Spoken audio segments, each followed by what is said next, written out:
Now, I showed you last night the ABC's effort to run down nuclear energy. It was pretty incredible stuff from the public broadcaster, actually setting out to debunk a coalition policy.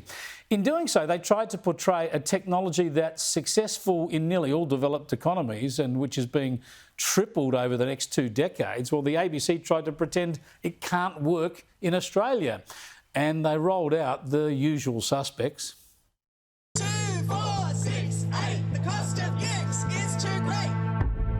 How would you describe a policy to build 7 nuclear plants in Australia? Recklessly stupid and dangerously stupid. I still can't get over recklessly stupid from the bloke who gave us Snowy Hydro 2.0. But let's move on to nuclear. And I'm joined on the desk now by Helen Cook from GNE Advisory. Great to catch up with you again, Helen. Nice to see you, Chris. What did you make of that Four Corners piece? It was essentially trying to say that nuclear energy that's powering so much of the world as we speak can't work in Australia. Yeah, it did seem to be an attempt to take down parts of the coalition's policy using American voices. And I thought that was a shame because it didn't accurately portray what America and Americans think about nuclear energy. The majority of Americans, according to the most recent polling, support nuclear energy. We know that politically it's a bipartisan issue. When Secretary Granholm opened those Vogel units that were the focus of the report, she said 2 down, 198 to go. Wow. Yeah, I mentioned the other day the Biden administration is really going big on nuclear, reviving old reactors and building new ones. That's right. Let's just have a look at some of the program then. Here's some commentary from America. In this industry, vendor claims about cheaper nuclear costs have a long, well-documented and very sad history. They just don't come true. There is no basis for believing that this utterly unproven technology is going to sweep in and make a success of a field that up to now has been an unmitigated economic failure.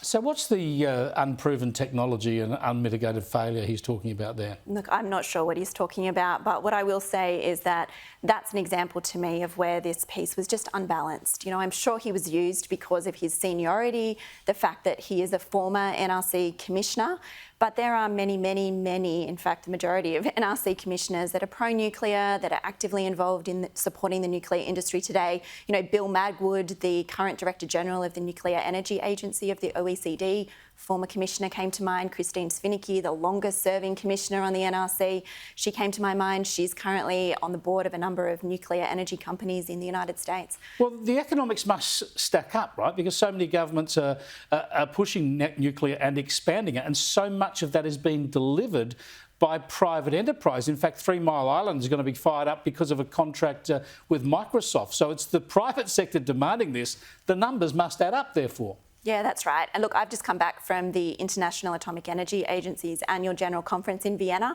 where country after country got up and spoke positively about their plans to roll out nuclear energy, recognising its potential contribution to our decarbonised energy systems and including the ability to supply that reliable energy that we know we need for things like AI. Well, what about the cost to consumers? That's something that critics focus on. Here's a little bit from the ABC Four Corners report focusing on costs in Georgia. Consumers like Anna Hamer are paying the price of the cost overruns. In July, she was hit with her highest power bill ever, $618 for 1 month. They were telling us everything was going to be okay with this plan, that it would be on time and it would be on budget. It's over budget, and we are paying for that. And that seems wrong to me. Well, no one's seen worse increases in their power bills than Australians, and that's not from nuclear. But let's get to the chase here, though. Can nuclear deliver reliable, affordable power? Yeah, absolutely it can. And here's again where I think we missed a bit of context last night. So they are paying in Georgia for that first-of-a-kind technology.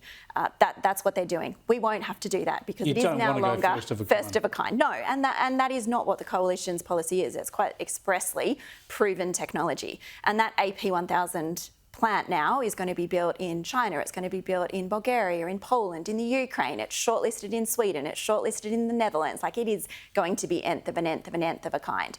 The context, though, that we didn't get when we heard about the increasing power bills in Georgia is that those power bills, as based on the available information today, are still below average or about average compared to the other states in America. And as you said, we are paying higher prices today. Yeah, it's all relative, isn't it?